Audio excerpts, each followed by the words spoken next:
कोई चोट का निशान है, ना कोई घाव है, खून का एक धब्बा तक नहीं कहीं पर भी। फिर भी इसकी मौत हो गई, कैसे?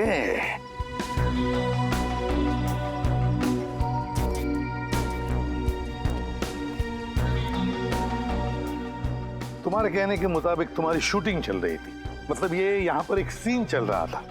उस सीन में रौनक वहां से दौड़ के आया और या इस टेलीफोन बूथ में घुसा और फिर वहां खड़े खड़े मर भी गया। हाँ सर, मेरे बार बार डायलॉग प्रॉम्प्ट करने के बाद भी वहाँ से कोई रिस्पांस नहीं आ रहा था सर। फिर मैंने टेलीफोन बूथ का दरवाजा खोला सर, फिर वो मेरे ऊपर ही आकर गिर पड़े।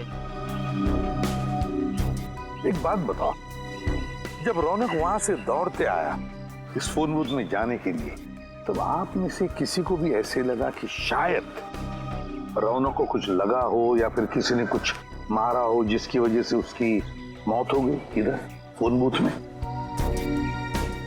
नहीं सर, किसी ने उस पर कोई वार नहीं किया। क्या फोन बूथ के अंदर कुछ था जिसे हमारे आने से पहले आपने मिटा दिया हो? नहीं सर, किसी ने किसी भी चीज को हाथ नहीं लगाया। बड़ी अजीब बात है, किसी ने किसी भी चीज को हाथ नहीं लगाया, ना रौनक के साथ यहाँ पर कुछ भी हुआ, फिर भी उसकी मौत हो गई, कैसे? सर ये मरा नहीं है, जरूर इसे किसी ने मारा। वैसे आप कौन हैं? सर मैं इस फिल्म का प्रोड्यूसर हूँ। अच्छा, तो इस फिल्म के प्रोड्यूसर आप हैं और आप डायरेक्टर हैं। क्यों ये प्रोड्यूसर साहब ऐसा क्यों कह रहे हैं कि रौनक की मौत नहीं, उसे किसी ने मार डाला? सर मुझे कुछ नहीं पता सर मैं तो वहां बैठा अपना शॉट ले रहा था। रौनक जी अचानक से दौड़ते हुए और खड़े खड़े उनकी मौत हो गई। तुम्हें कुछ नहीं पता, यहाँ पर किसी को भी कुछ भी नहीं पता, फिर भी रौनक की मौत हो गई। सर हमने सुना है कि मिस्टर रौनक की हत्या हुई। आप लोग अंदर कैसे आ गए? सर हमने सुना है इस फिल्म के लिए आपने करोड़ों रुपए का फाइनेंस लिया था। अगर रौनक जी की फिल्म रिलीज नहीं हुई तो क्या आपका दीवार निकल जाएगा? ये किस तरह के सवाल कर रहे हैं आप लोग? और आप लोग अंदर आए कैसे? सिक्योरिटी इन्हें अंदर कैसे आने दिया? सर आप बताइए। सर देखिए तहकीकात जारी है, जैसे कुछ मिल जाएगा हम आपको इन्फॉर्म कर देंगे। तब तक हमें जरा अपना काम करने दीजिए। Thank you very much. आप पंकज, कुछ मिला? नहीं सर, बूथ में कोई भी निशान या सबूत नहीं है। हाँ सर, सब कुछ ठीक ठाक है सर। लाश को फोरेंसिक लैब भेज दो। सर आप मेरा विश्वास कीजिए, इसे मारा गया है, इसका खून हुआ है। वो तो हम पता लगा ही लेंगे कि रौनक का खून हुआ है या नहीं, और अगर खून हुआ है तो ये भी पता लगा लेंगे कि रौनक का खून किया किसने है। समझे आप?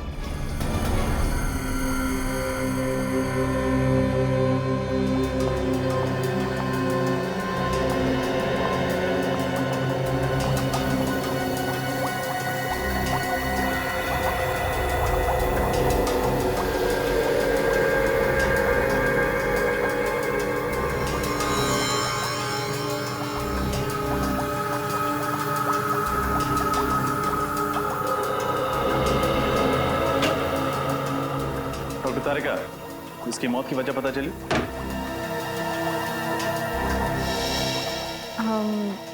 इसकी मौत दिल के दौरे की वजह से हुई है क्या? नहीं। तो फिर क्या वजह?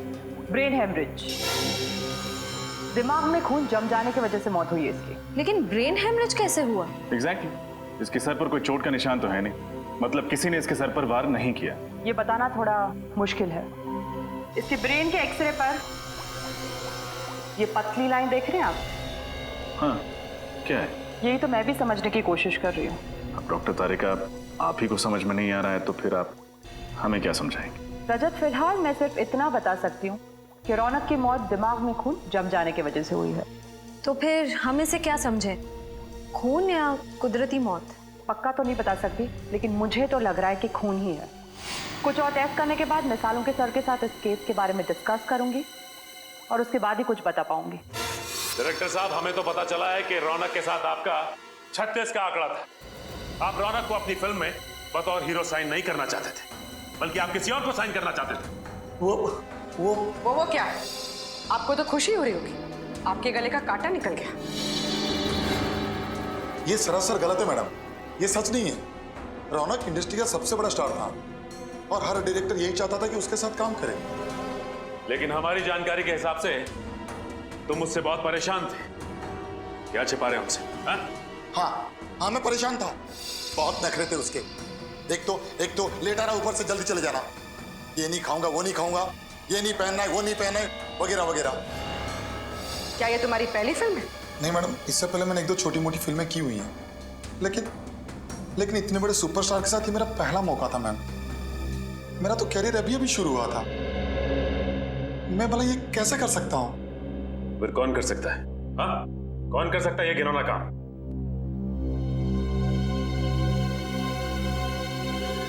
संकेत, ये क्या बकवास कर रहे हो तुम? कहीं पागल तो नहीं हो गए? मैं पागल नहीं हूँ सर, आप इनसे खुद ही पूछ लीजिए। उस दिन ये किसी बात को लेकर मेकअप रूम में रौनक से झगड़ रहे थे। क्या इनका और रौनक का झगड़ा हुआ था आपस में? जी सर। तुम्हारा दिमाग खराब तो नहीं हो गया? जो मन में आए वो बके चले जा रहे हो। देखिए सर, मेरे और रौनक के संबंध बहुत अच्छे थे, बल्कि मेरे पिताजी ने रौनक के पिताजी के साथ काम भी किया था। मैंने रौनक को खुद इस पिक्चर के लिए साइन किया था, क्योंकि मैं ये बात जानता था कि रौनक अगर ये फिल्म करेगा तो मेरी फिल्म सुपरहिट हो जाएगी। वो मुझे टाइम नहीं दे रहा था, और उस दिन तो ये क्या रौनक, डेट्स नहीं है, टाइम नहीं है, तुम मेरे साथ ऐसे कैसे कर सकते हो? मैंने कहा ना, डेट्स नहीं है मतलब डेट्स नहीं है। प्लीज मेरा दिमाग खराब मत कीजिए आप। दिमाग तो मेरा खराब हो रहा है। रौनक, तुम इतने अनप्रोफेशनल कैसे हो सकते हो? याद है तुमने एग्रीमेंट साइन किया मेरे साथ।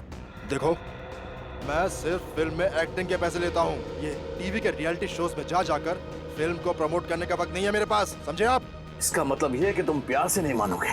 ओह, तो तुम मुझे सुपरस्टार रौनक को धमकी दे रहे हो? हाँ? तुम कर क्या लोगे मेरा?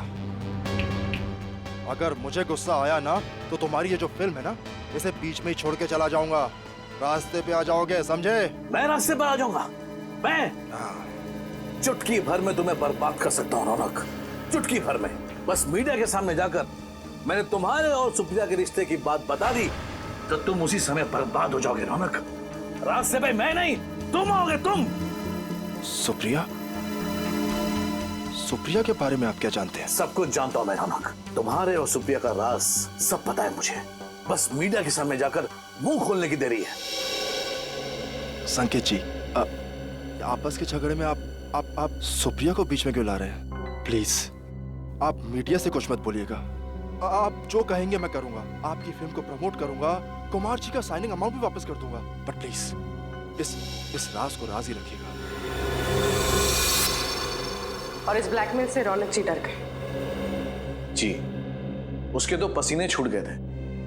वो मुझे मुंह मांगी डेट्स देने के लिए तैयार हो गया था, पूरी तरह से कोऑपरेट करने के लिए तैयार हो गया था। अब आप ही बताइए सर कि मैं अपने ही हीरो का खून क्यों करवाऊंगा? और ये औरत सुप्रिया कौन है जिसका नाम सुनते ही रौनक इतना घबरा गया था? इन दोनों का क्या संबंध है आपस में? सर, क्या संबंध था ये तो मैं नहीं जानता। एक दिन रौनक मेरे साथ ऑफिस में बैठा हुआ था, फिल्म्स के डायलॉग का नरेशन चल रहा था कि अचानक ये औरत जबरदस्ती मेरे ऑफिस में घुस आई। वो रौनक से मिलने की जिद करने लगी। वो बहुत गुस्से में थी, चिल्लाने लगी, मेरे ऑफिस में तमाशा खड़ा करने लगी। उसे देखते ही रौनक का चेहरा सूख गया। वो उसके सामने कुछ बोल ही नहीं पा रहा था। फिर उसके साथ अकेले में बात करने के लिए रौनक उसे खींचकर दूसरे कैबिन में ले गया।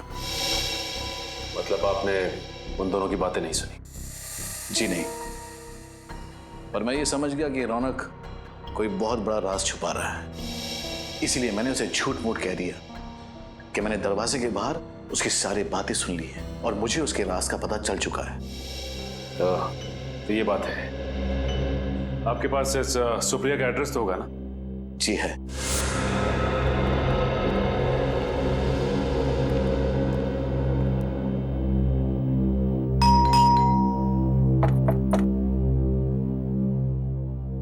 बात है सर? कब से बेल बजा रहे हैं, कोई दरवाजा नहीं खोल रहा। लगता है कोई घर में नहीं है। ठीक है, बिन बुलाए मेहमान बन जाते हैं।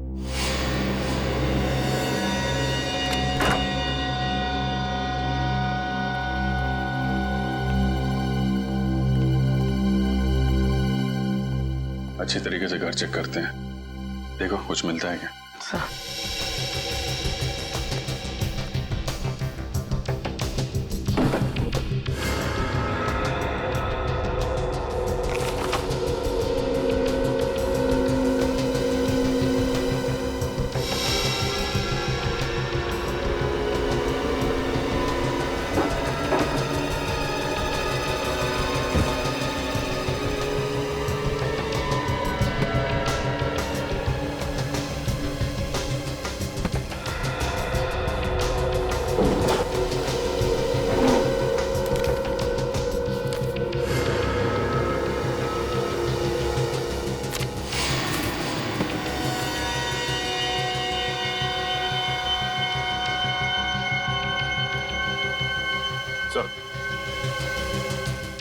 ये देखिए सर, रौनक और सुप्रिया की फोटो उस कमरे में किताब के अंदर छिपा के रखी थी।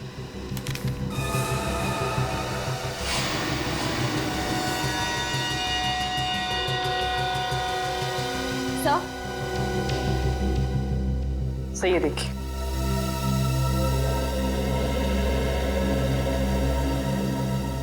माय गॉड, तो ये चक्कर है, मैरिज सर्टिफिकेट। सर, रौनक जी और सुप्रिया जी शादीशुदा थे। पर अगर सुप्रिया रौनक की बीवी थी तो ये बात इतने सालों तक उसने लोगों से छुपा के क्यों रखी? रौनक जी तो रहे नहीं, अब ये बात उनकी पत्नी सुप्रिया जी बताएंगे।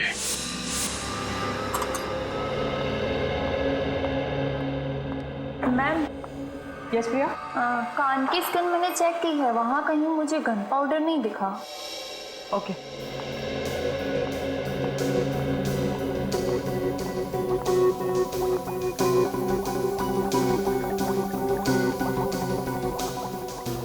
तो फिर हम लोग चलते हैं? नहीं, मतलब यहाँ रुकने का कोई फायदा मुझे तो नहीं दिख रहा। फायदा है रजत। क्या? इंतजार खत्म हुआ आप लोगों का। रौनक की मौत गोली से हुई है। गोली से? डॉक्टर तारिका, पहले आपने कहा था कि मौत खून जम जाने के कारण हुई थी, और अब गोली से? मैंने टेस्ट किया है, इसकी मौत गोली से ही हुई है। लेकिन उसके शरीर पर कहीं गोली लगने का निशान तो है नहीं। ना ही कहीं से खून निकला है, फिर गोली से कैसे मौत हुई? क्योंकि ये एक अजीब तरह की गोली है, बिल्कुल सुई जितनी पतली। रौनक के दिमाग में एक तरफ से घुसी और दूसरी तरफ से बाहर निकल गई। अब आप ये भी बता दीजिए कि गोली चली कहाँ से? ये ढूंढना तो आप लोगों का काम है ना। वैसे फोन बूथ के बाहर से चली होगी। फोन बूथ का कांच बिल्कुल सही सलामत है। सर, हो सकता है कांच में छेद इतना छोटा हो कि हमें दिखाई ना दिया हो सकता है श्रेय। एक काम करते हैं, फोन बूथ के कांच को एक्सपर्ट से चेक करवाते हैं, पता चल जाएगा गोली बाहर से चली थी या अंदर से। फोन बूथ के ग्लास से कुछ पता चला क्या? नहीं सर, अभी तक 3 कांच की जांच हो चुकी है, चौथी की जारी है। इसमें एक जेल है, इसे हम इस कांच के ऊपर डालेंगे।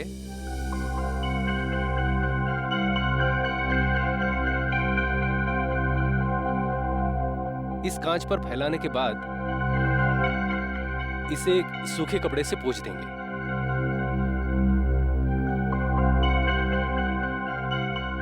अगर कांच में कहीं भी कोई क्रैक या छेद हुआ तो ये जेल उस कांच के अंदर जाकर अटक जाएगा और हमें पता चल जाएगा कि इस कांच में वो छेद कहां पर है। सर, हमने टेलीफोन बूथ को अच्छी तरह से चेक किया था, अंदर कोई सुराग नहीं था।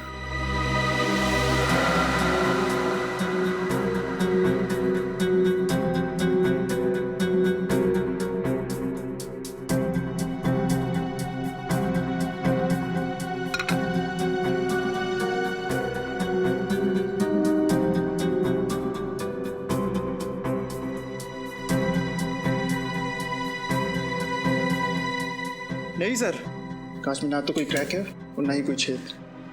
कमाल है, लेकिन ये कैसे हो सकता है? बाहर से कोई भी हथियार बूथ के अंदर आया ही नहीं, फिर ये खून हुआ तो हुआ कैसे?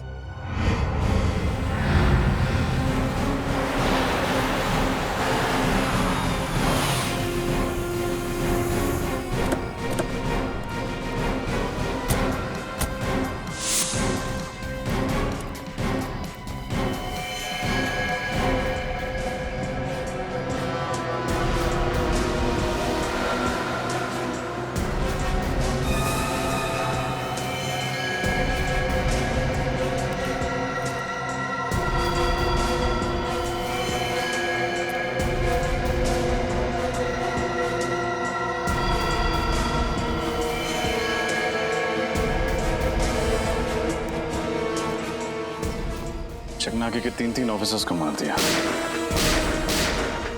ये काम अकेले सुप्रिया का तो हो नहीं सकता। जरूर सुप्रिया के साथ कोई था जो उसकी मदद कर रहा है। कोई सीसीटीवी कैमरा नहीं दिख रहा। चकनाके पे सीसीटीवी कैमरा तो होना चाहिए था। सर, वो रहा सीसीटीवी कैमरा, मगर टूटा हुआ है सर, वायर भी लटक रही है।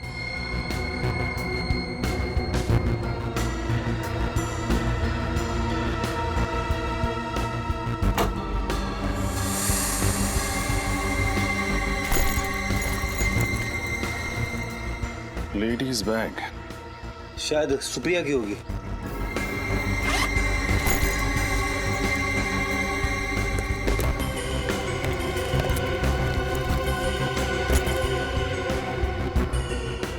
सुप्रिया का ही है।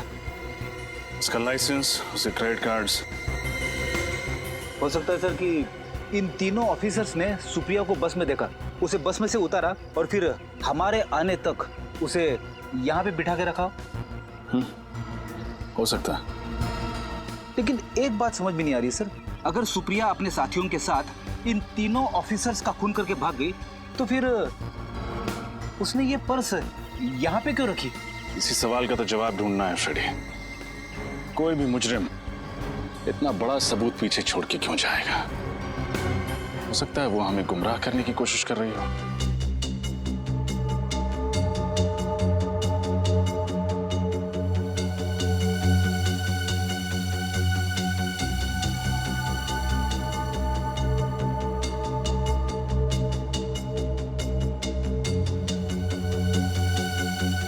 तारिका, वो सुई जैसी गोली रौनक के एक कान में घुसी और दूसरे कान से निकली, और निकली बड़ी तेजी से। जाहिर सी बात है वार दूर से ही हुआ होगा। 1 मिनट। नहीं रजत, वार दूर से नहीं हुआ। तो फिर कहां से हुआ? एकदम नजदीक से, फोन बूथ के अंदर से। लेकिन डॉक्टर तारिका, हमने पूरा फोन बूथ चेक किया था, कांच भी सही सलामत थे। फिर कहीं वो गोली इस फोन के रिसीवर से तो नहीं निकली थी? नहीं श्रेया, रिसीवर से गोली नहीं निकली थी, क्योंकि रौनक को दाएं कान में से गोली घुसी और बाएं कान से गोली निकली, और उसने रिसीवर अपने बाएं कान में पकड़ के रखा था। यानी जो कुछ भी था जिसमें से वो गोली निकली थी वो दाएं कान के करीब था। हाँ। हमें फिर से उसी जगह जाना पड़ेगा जहां पे रौनक की लाश मिली थी।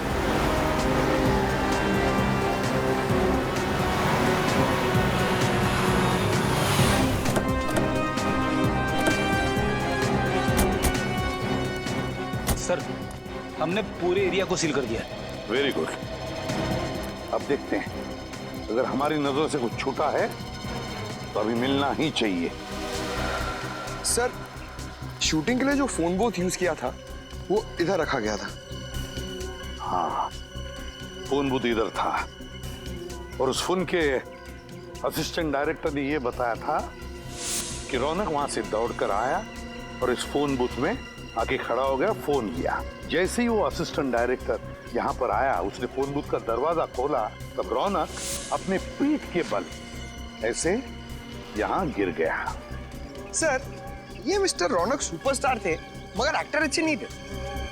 पंकज, हम यहाँ रौनक के एक्टिंग के बारे में डिस्कस करने नहीं आए, समझे? नहीं सर, मेरे कहने का मतलब था कि उनको कभी डायलॉग याद ही नहीं रहते थे, इसलिए तो वो ईयरफोन पहनते थे डायलॉग प्रॉम्प्ट सुनने के लिए। क्या कहा तुमने? ईयरफोन, ईयरफोन, छोटा सा ईयरफोन, वो माइक्रोफोन कॉर्डलेस,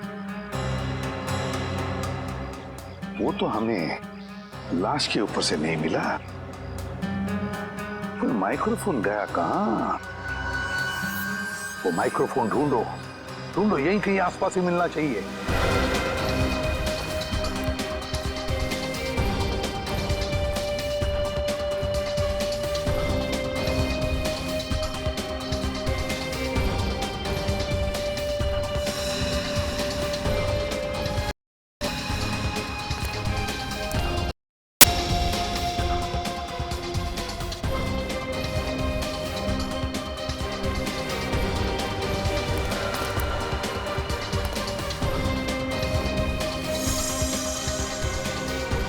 सर, ये देखिए सर।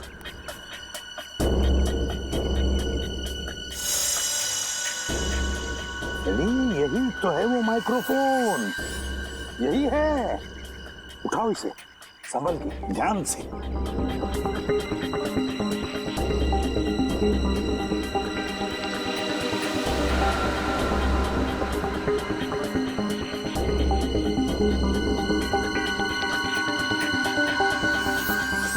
तो ये है वो माइक्रोफोन।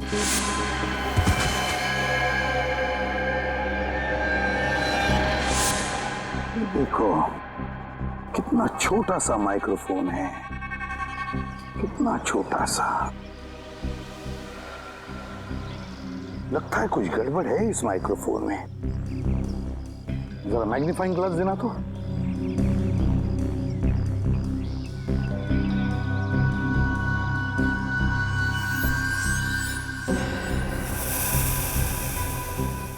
ये देखो, माइक्रोफोन की जाली फटी हुई है, छेद है उसमें। जाली अंदर से बाहर की तरफ फटी हुई है, अंदर से बाहर की तरफ।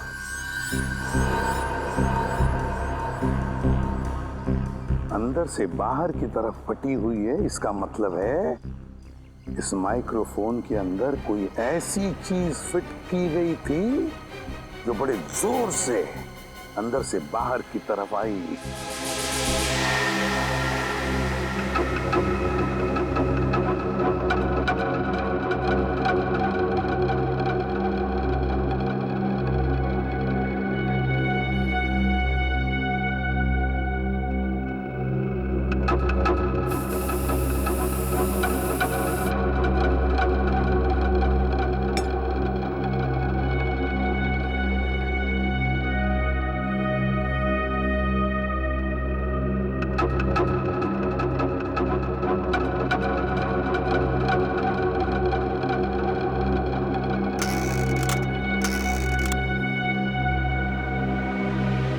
डॉक्टर तारिका,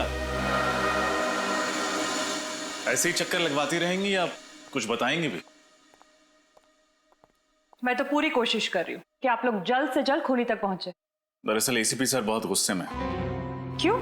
क्योंकि खूनी तो दूर, अब तक हम ये भी पता नहीं लगा पाए हैं कि खून हुआ कैसे। मगर मुझे पता चल गया है कि खून कैसे हुआ। कैसे? इस ईयरपीस पर कोई लोहे की चीज, पिन या सुई वगैरह लगी हुई थी जो रौनक के ब्रेन के आर पार हो गई। आप ये बात इतने यकीन के साथ कैसे कह सकते हैं? इस ईयरपीस पे ये छोटा सा छेद तो आप लोग देख रहे हैं।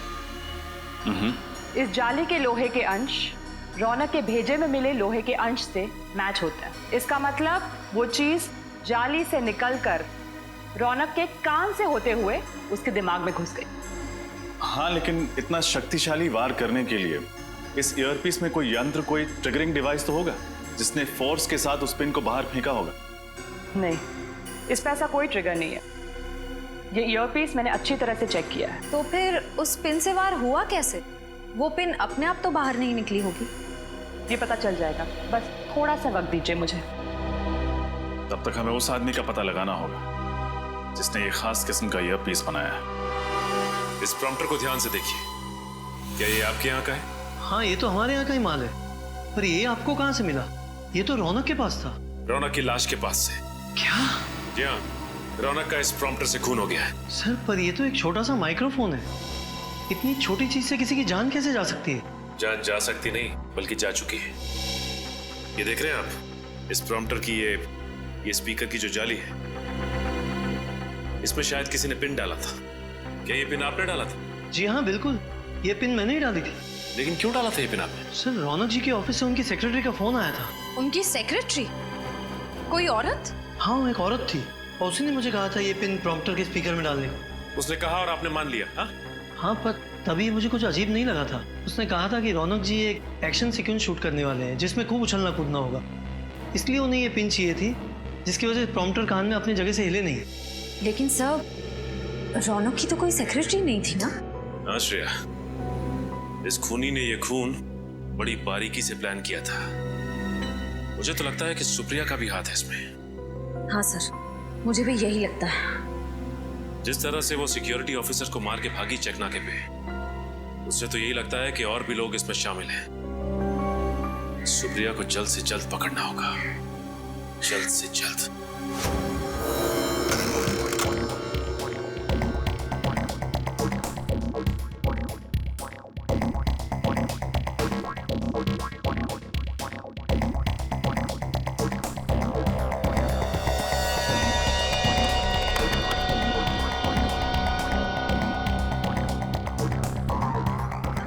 डॉक्टर तारिका, उस ईयरपीस में कोई यंत्र था या नहीं, कुछ पता चला? नहीं श्रेया, यंत्र ईयरपीस में नहीं बल्कि फोन के रिसीवर में था। फोन के रिसीवर में? लेकिन आपने तो कहा था कि सुई दाएं कान से घुसकर बाएं कान से बाहर निकली और रौनक ने फोन का रिसीवर बाएं कान पे पकड़ा था, तो फिर यंत्र फोन के रिसीवर में कहां से आया? दरअसल सुई ईयरपीस से बाहर फेंकी नहीं बल्कि फोन के रिसीवर से खींची गई थी। खींची गई थी मतलब? आइए मैं दिखाती हूँ।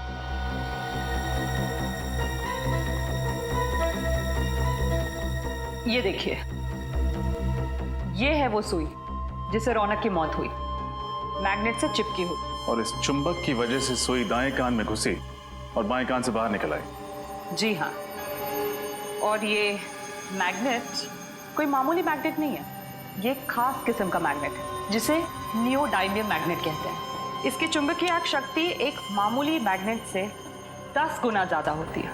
और इसके अलावा इस मैग्नेट पर ये बैटरी भी लगी हुई थी अलग से, जिसकी वजह से ये शक्तिशाली मैग्नेट और भी पावरफुल हो गया।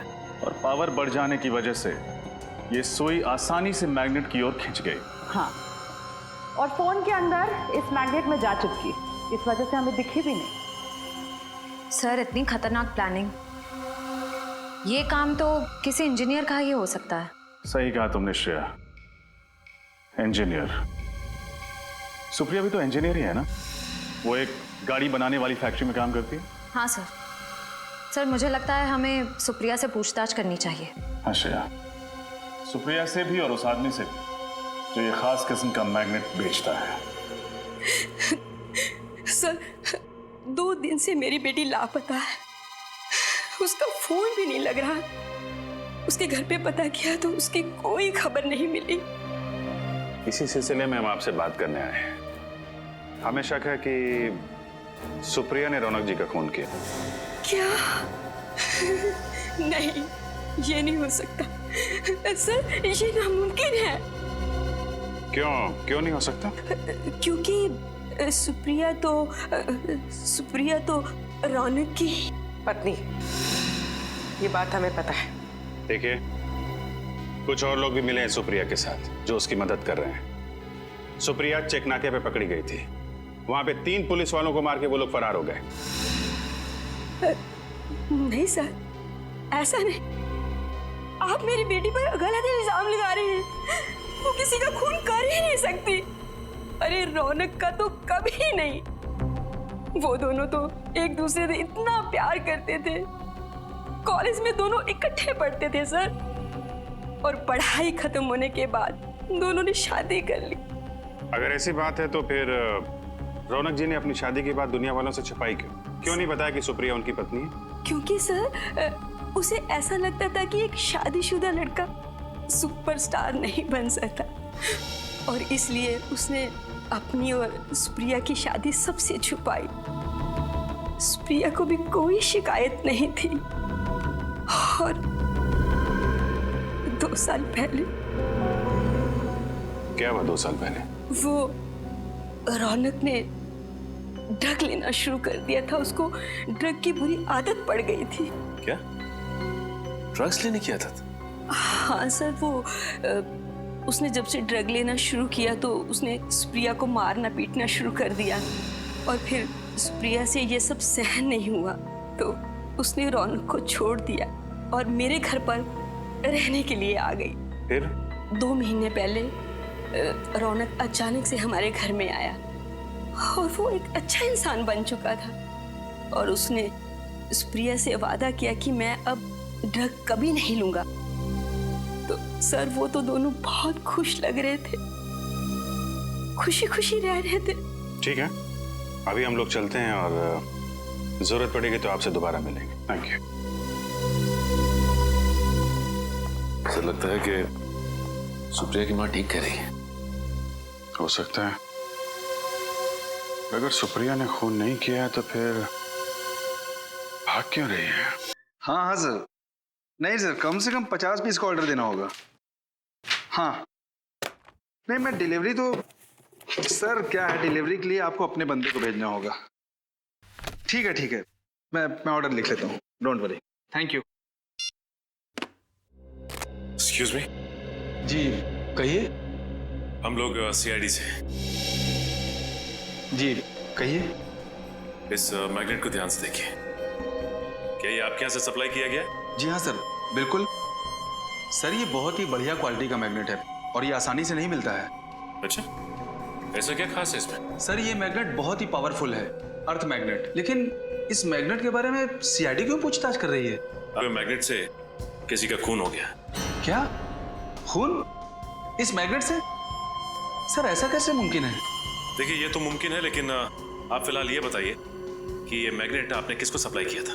सर 2 दिन पहले एक आदमी का फोन आया था, वो इसी साइज का मैग्नेट चाहता था। सर पहले तो मैंने उसे मना कर दिया था। क्यों? क्योंकि वो एक ही मैग्नेट खरीदना चाहता था और मैं तो होलसेलर हूँ सर। फिर क्या मैम, लगता है उसे इस छोटे साइज के मैग्नेट की सख्त जरूरत थी। वो 50 पीस का ऑर्डर देने के लिए रेडी हो गया। फिर मुझे क्या था, मैं भी मान गया। लेकिन आपको कैसे पता कि उसे एक ही चुंबक चाहिए था?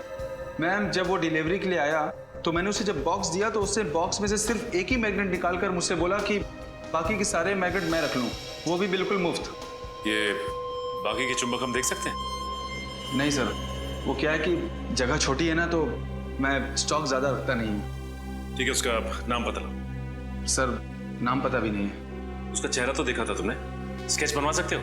नहीं सर, उसका चेहरा मुझे याद नहीं है। तुम्हें उसने फोन किया था, फोन नंबर है तुम्हारे पास या वो भी नहीं है? जी उसने लैंडलाइन पे फोन किया था सर। अच्छा, कितने बजे फोन किया था उसने? शाम को 6 से 7 के बीच। 6 से 7 के बीच? 6 से 7 के बीच जिसने भी ने फोन किया उनकी लिस्ट लिखवाओ।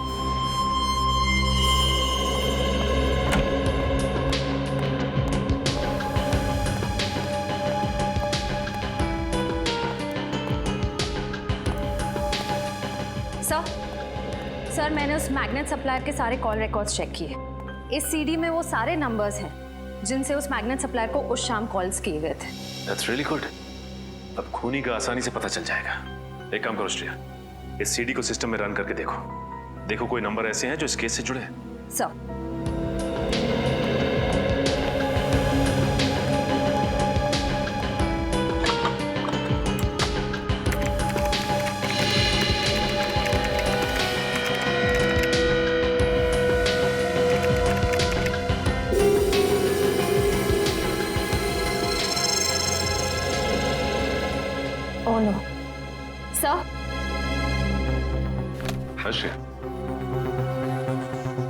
इसका नंबर है?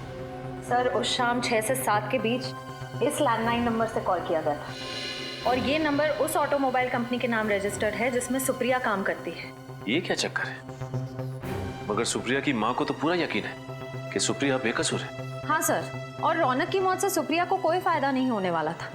इनफैक्ट 2 महीने पहले दोनों में सुलह भी हो गई थी। शायद ये भी तो हो सकता है कि रौनक की प्रॉपर्टी के लिए सुप्रिया ने उसका खून कर दिया? लेकिन सर रौनक ने अपनी सारी प्रॉपर्टी, सारे इन्वेस्टमेंट सुप्रिया के नाम कर दिए थे। उसके सारे डॉक्यूमेंट्स मुझे सुप्रिया के कमरे से ही मिले थे। कमाल है। अगर सुप्रिया को पहले से ही पता था कि रौनक ने सारी प्रॉपर्टी उसके नाम कर दी है, तो फिर वो रौनक क्यों मारेगी? सर यही तो समझ में नहीं आता। एक काम करते हैं श्रेया, इस सुप्रिया के ऑफिस चलते हैं, क्योंकि ये फोन सुप्रिया के ऑफिस के लैंडलाइन से आया था, उसके मोबाइल से नहीं। मतलब बात कुछ और ही है। एक्सक्यूज मी, यहाँ का इंचार्ज कौन है? जी मैं यहाँ का सुपरवाइजर हूँ, परेश। क्या बात है सर? देखिए हम लोग सीआईडी से और एक खून की तहकीकात कर रहे हैं। हमें शक है कि आपके एक कर्मचारी सुप्रिया ने खून किया है। सुप्रिया और खूनी? मुझे विश्वास नहीं हो रहा है सर। देखिए आपको विश्वास हो ना हो, लेकिन सुप्रिया ने अपने पति का खून किया है।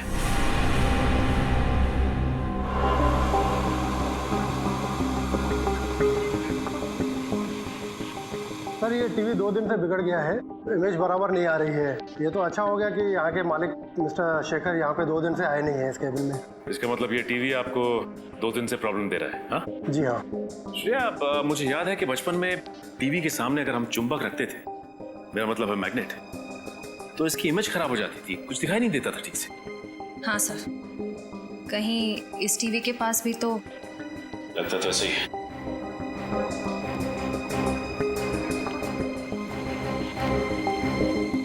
ये आप क्या कर रहे हैं सर?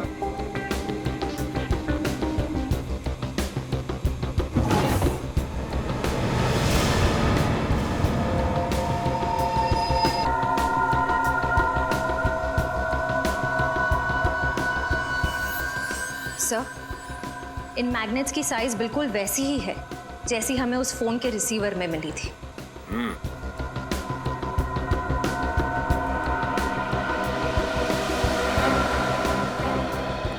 ये मैग्नेट यहाँ पे कहाँ से आया? सर मैं नहीं जानता ये मैग्नेट कहाँ से आए। मैंने पूछा ये मैग्नेट यहाँ पे कहाँ से आया था? क्या जरूर कोई ना कोई आया था? सर 2 दिन पहले मिस्टर शेखर आए थे यहाँ पे रात को ये मैग्नेट्स लेकर। तो मिस्टर शेखर अपने कैबिन में आए थे 2 दिन पहले, और वो भी रात को, और इन मैग्नेट्स को यहाँ पर रखकर चले गए। इसका मतलब जिसकी तलाश हमें है वो और कोई नहीं बल्कि शेखर ही है। नीचे करो। क्या हाल बना रखा है इसका? मर तो नहीं गई? जिंदा है सर। बच गए तुम दोनों आज। आज का दिन तुम दोनों के लिए आखिरी दिन होता। इसमें हमारी क्या गलती है सर? गलती के बच्चे, कितने घंटे हो गए, अब तक होश में क्यों नहीं आई? पूरी बोतल क्लोरोफॉर्म की सुंगा दी क्या इसको? नहीं बॉस, चेकनाका पर जब कांस्टेबल को गोली मारी तो ये भागने लगी। पकड़ने की कोशिश की तो हाथ में काट लिया, शायद इसलिए ज्यादा क्लोरोफॉर्म सुंघा दिया। कितना बोलता है तू? अब चुप कर, जाके पानी लेके इसके मुंह पे छाड़। हाँ बॉस।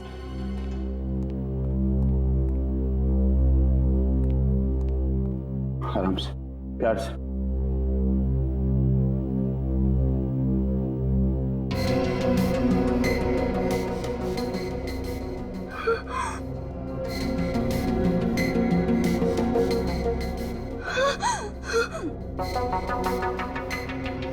शेखर, होश में आते ही पहचान लिया?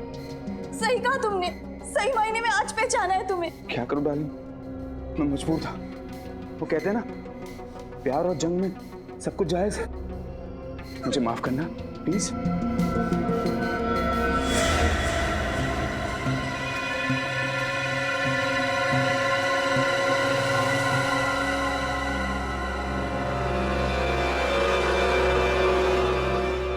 इतना बड़ा धोखा शेखर। मैं धोखेबाज नहीं हूं सुप्रिया, मैं तुम्हें कोई धोखा नहीं दिया। मैं तो तुम्हें पागलों की तरह प्यार करता हूं। ये कैसा प्यार शेखर? पहले तुमने रौनक को मार दिया और अब मुझे यहाँ। ओह, तो ये है शेखर। इसी ने सुप्रिया को किडनैप करके रखा हुआ है। सर, कुंडों के पास गन्स है। अगर हम सीधे घर के अंदर घुसेंगे तो सुप्रिया की जान को खतरा हो सकता है।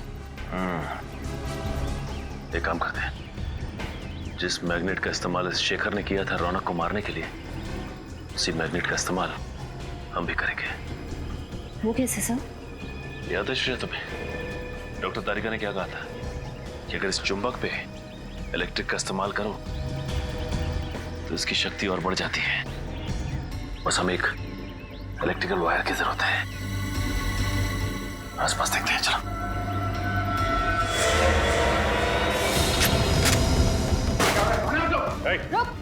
क्या हो रही है? कौन है आप लोग? सीआईडी।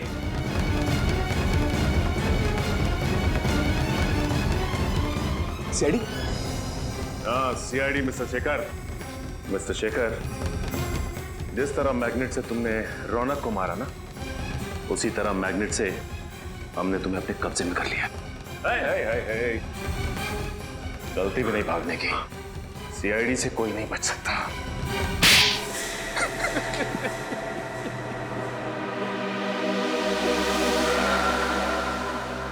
मैं सुप्रिया को पागलों की तरह चाहता था,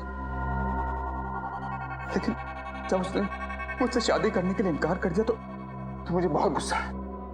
मगर सुप्रिया तो शादीशुदा थी ना, उसकी रौनक से शादी हो चुकी थी। जानता था मैं सब, मगर सुप्रिया को मैंने 2 साल तक रोते बिलखते देखा था।